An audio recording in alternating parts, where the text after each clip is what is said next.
Digital Maharashtra news चॅनलला like, share आणि subscribe करा आणि मिळवा आपल्या परिसरातील ताज्या घडामोडी आणि महत्त्वाच्या अपडेट्स. हॅलो. या सर्व मंत्रालयांचा जो बजेट असतो आपल्याला माहिती आहे पुढे आणायचं आहे हे सर्व वाऱ्यावर सोडले जातात नाही. त्याबद्दल मी आपले आभार मानतो. शेवट करण्यापूर्वी ये भी बुझ जाते हैं, हवाएं खिलाफ हो तो दिए भी बुझ जाते हैं, मगर जय महाराष्ट्र.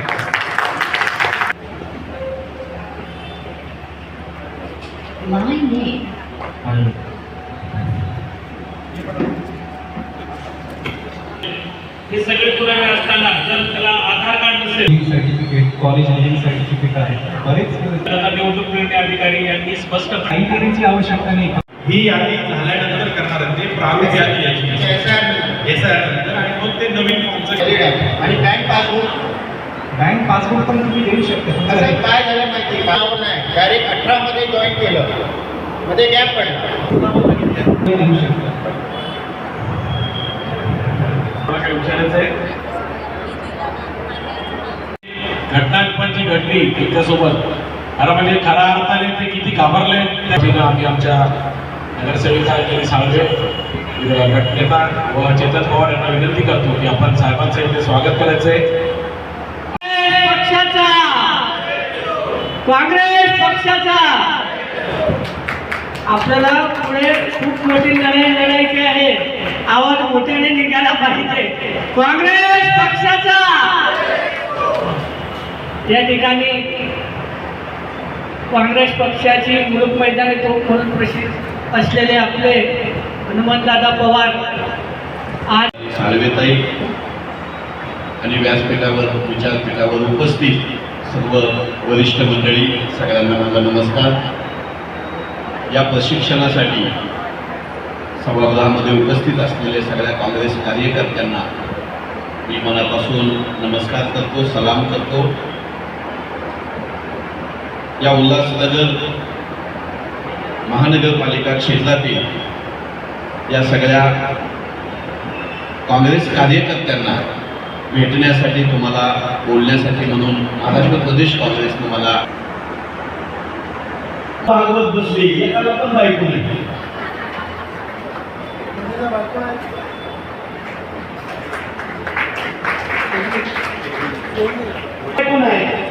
मोहन भागवतची बायको नाही म्हणून आमचा सीताराम असलेला जोड्यामधला राम सुद्धा एकच बसवला या लोकांना. रामाची भक्ती शिकवता आणि आमच्या घरामध्ये जन्म झाला. शुभेच्छा देऊ.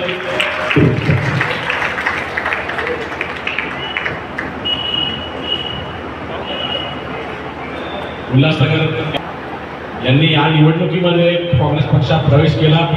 काँग्रेस पक्षात असताना नंतर काँग्रेसमध्ये चांगले निवडणूक लढले आणि त्यांना पक्षाने संधी दिलेली आहे. ब्लॉक अध्यक्षपदी जी आहे सातत्याने पक्षनिष्ठा त्यांनी जोपासलेली आहे आणि त्यामुळे त्यांच्या या पक्षनिष्ठेच्या आधारावर आणि त्यांनी केलेल्या कामाच्या जोरावर त्यांना पुन्हा एकदा पक्षांनी आता ब्लॉक अध्यक्ष म्हणून नवीन जबाबदारी दिली. जोरदार टाळ्याने त्यांचं स्वागत केलं. आयुष्याच्या शेवटच्या क्षणापर्यंत काँग्रेस पक्षासाठी काम केलेलं आहे आणि त्यांचा मुलगा चांगल्या पद्धतीने काँग्रेसमध्ये काम करत आहे म्हणून त्यांना ब्लॉक अध्यक्षाची जबाबदारी देताना मला आनंद होता. जोरदार टाळ्यांनी आपण त्यांना त्यांच्या इथे स्वागत केलं पाहिजे. विशाल सोरोने पर्यावरण सेलचे अध्यक्ष असताना आपले असे कार्यकर्ते विशाल सोरोने यांचं जोरदार टाळ्यांनी आपण सर्वात स्वागत करायचं आहे. त्यांना पण आता पक्षाने मोठी जबाबदारी दिलेली आहे ब्लॉक अध्यक्षाची.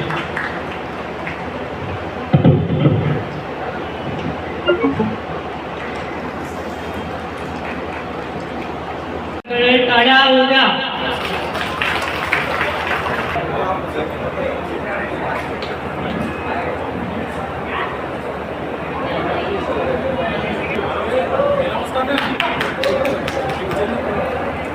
चेतन पवार साहेब ठाणे जिल्हा ग्रामीणचे अध्यक्ष. टाळ्या का वाजवतात रे. हे सुद्धा जिल्हाध्यक्ष रोहित साळवे आणि चेतन पवार साहेब यांचं स्वागत करत आहे.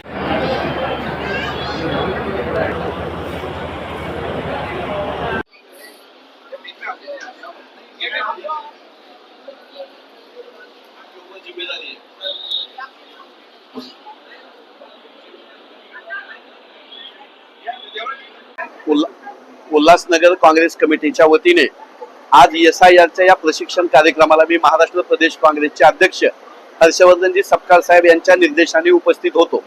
आमचे मित्रबंधू इथले अध्यक्ष रोहितजी साळवे यांनी या कार्यक्रमाचं आयोजन केलं. SIR प्रक्रियेमधून कुठल्याही माणसाचं नाव वगळलं जाणार नाही यासाठी काँग्रेस पक्ष रोहितजींच्या नेतृत्वामध्ये पुढचा महिनाभर इथे काम करणार आहे.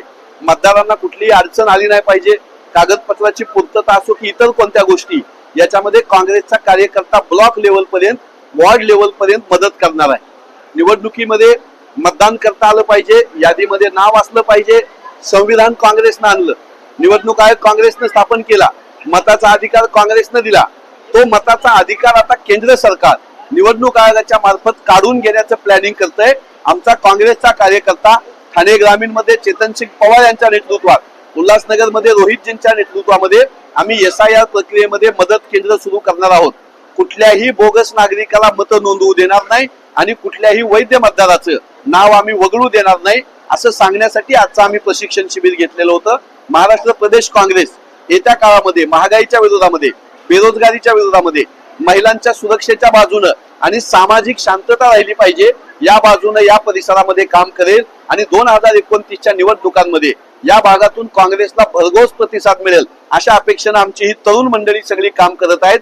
त्यांना शाबासकी देण्यासाठी, त्यांचं कौतुक करण्यासाठी आणि त्यांचं संघटन समजून घेण्यासाठी मी हनुमंत पवार प्रदेश प्रवक्ता म्हणून इथं आलो होतो. उल्हासनगरची माणसं ही सामान्य माणसं आहेत, कष्ट करणारी माणसं आहेत, साधीभोळी माणसं आहेत.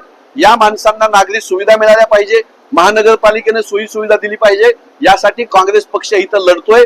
रोहितजींसारखे आणि त्यांच्या आई आदरणीय साळवेताई या विरोधी पक्ष नेता म्हणून इथं नेमल्या गेलेल्या आहेत. त्या जनतेच्या प्रश्नाला महानगरपालिकेमध्ये वाचा फोडतील आणि काँग्रेसचे विचार संघटन मजबूत करतील असा विश्वास मला आहे. नरेंद्र मोदींना 2024च्या निवडणुकीमध्ये 63 जागा कमी त्यांच्या निवडून आल्या. त्या 63 जागा या देशातल्या लोकांनी पाडलेल्या होत्या. संविधान बदलायला ही लोक निघाली होती, लोकशाही संपवायला ही लोक निघालेली होती. याची शिक्षा भारतीय मतदारांनी भाजपाला दिली आणि 63 जागा त्यांच्या पाडल्या होत्या. आता ते भरून काढण्यासाठी संधी साधू असलेले चंद्रबाबू नायडू, संधी साधू असलेले नितीश कुमार यांच्या पाठिंब्यावर केंद्रामधलं सरकार थांबलेलं आहे. कोणत्याही क्षणी ते दोघं पाठिंबा काढू शकतात. जनविरोधी, विद्यार्थी विरोधी, दलित, आदिवासी, अल्पसंख्याक, महिला विरोधी हे सरकार कोणत्याही क्षणी पडू शकतं. काँग्रेस पक्षाचे 100 खासदार आहेत. राहुलजी गांधी सगळ्या समाजाचं नेतृत्व करत आहेत, निर्भीडपणे नेतृत्व करत आहेत. 2029च्या निवडणुकांमध्ये काँग्रेसचा झेंडा लोकसभेवर फडकलेला असेल.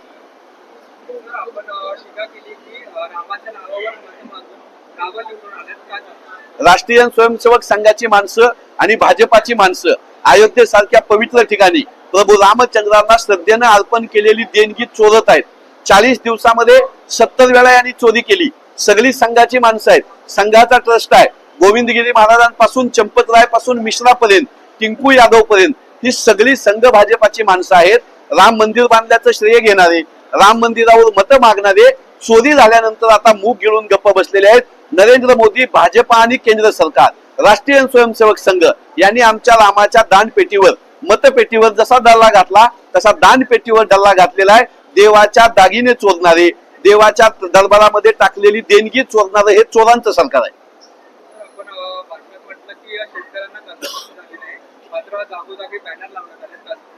बोलाचाच भात आणि बोलाचीच कडी किंवा लबाडा घरचं आवतण खाल्ल्याशिवाय खरं नाही असा पुरावा देवेंद्र फडणवीस देत आहेत. महाराष्ट्रातल्या एकाही शेतकऱ्याचा एकही रुपया माफ अजून केला नाही. अजून त्यांनी शासकीय आदेश काढला नाही.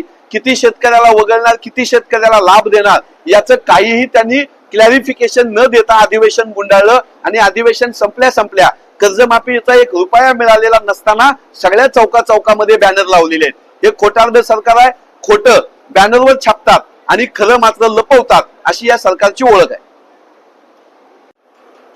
नुकत्याच प्रदेश ऑल इंडिया काँग्रेस व महाराष्ट्र प्रदेश काँग्रेसच्या वतीनं संघटन सृजन हा कार्यक्रम घेण्यात आला होता, ज्यामध्ये सर्वांनाही संधी दिली होती की आपण काँग्रेसमध्ये येऊ शकता आणि जिल्हाध्यक्ष असो, ब्लॉक अध्यक्ष असो, आपण कोणी इच्छुक असाल आणि आपल्यामध्ये क्षमता असेल तर आपण बनू शकता. त्याच माध्यमातून उल्हासनगरमध्ये जेव्हा 3 महिना पहिला हा कार्यक्रम झाला त्या माध्यमातून संघटनेने मला पुन्हा एकदा जिल्हाध्यक्षाची पुन्हा संधी दिली आणि माझ्यासोबत नवीन 5 ब्लॉक अध्यक्षांना इथे नियुक्ती करण्यात आली. त्या 5 ब्लॉक अध्यक्षांचं पण इथे आज हनुमंत पवार साहेब आले असल्याने त्यांच्या हस्ते त्यांचा पदग्रहणाचा सोहळा पण इथे आज सादर झाला. आता येणाऱ्या काळामध्ये आमचे जे 5 ब्लॉक अध्यक्ष आहेत त्याच्यामध्ये श्याम मडवी, विशाल सोनवणे, पवन मिरानी, विक्की आहुजा, अनिल यादव व त्यासोबतच आमचे माजी जे ब्लॉक अध्यक्ष आहेत किशोर धडकेजी असतील, सुनील बेहरानी असतील, नानिक आहुजा असतील, आमचे शंकर आहुजाजी असतील, कुलदीप अलसेगर, ही सगळी टीम मिळून येणाऱ्या काळामध्ये ताकदीने उल्हासनगरमध्ये काँग्रेस वाढवण्याचं काम करेल. आणि या जरी इथे असं बोलतात की विरोधी पक्ष नाही, पण विरोधी पक्ष काय असतो येणाऱ्या काळात आम्ही दाखवू.